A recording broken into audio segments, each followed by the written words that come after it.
passing on the faith is. Walking with Him, as Jesus walked with His disciples, teaching them, guiding them, setting the example for them.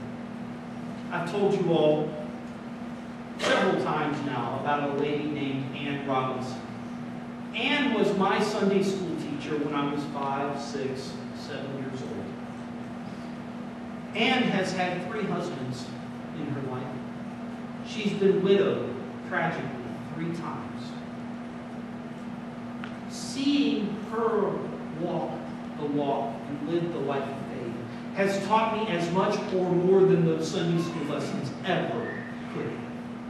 Ever. It's about walking with them. Walking with our kids.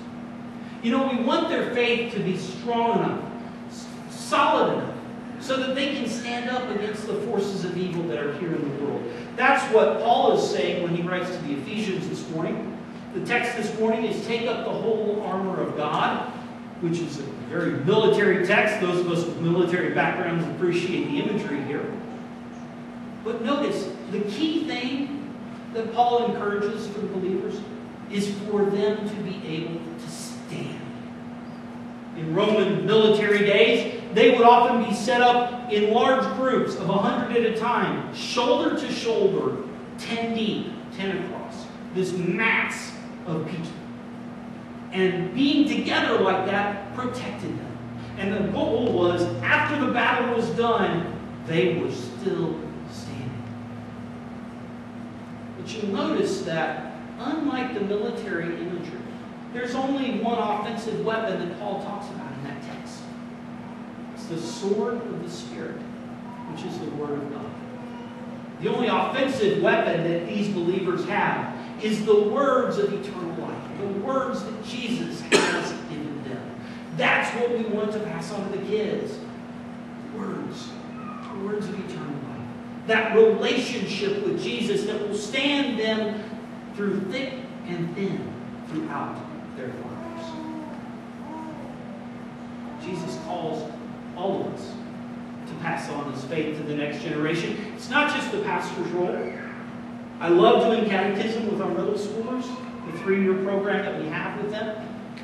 But interestingly enough, we use Luther's small catechism as generations of Lutherans have used. But when Martin Luther wrote the small catechism, it wasn't for the pastors. It was for parents to teach their children at home. Luther wrote a large catechism for pastors because we pastors needed to hear even more than what he was teaching to the parents and the children. Parents have a special role, don't they, in this? But it's not just the parents' role. It's not just pastor's role. It's all of our role to pass on the faith to one another and to those who follow after us. So this morning, after worship, go down and grab some coffee, maybe grab a snack if they have snacks down there. Come up to Steiner Hall. Come join me for a conversation.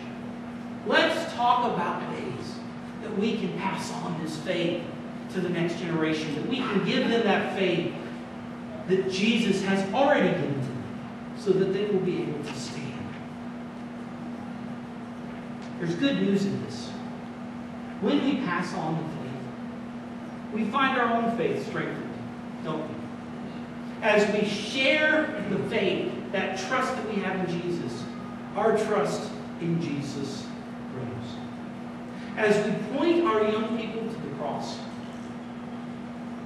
we find that we too are standing there, kneeling at the foot of the cross, at the feet of the one who died for you and me for the sake of the world.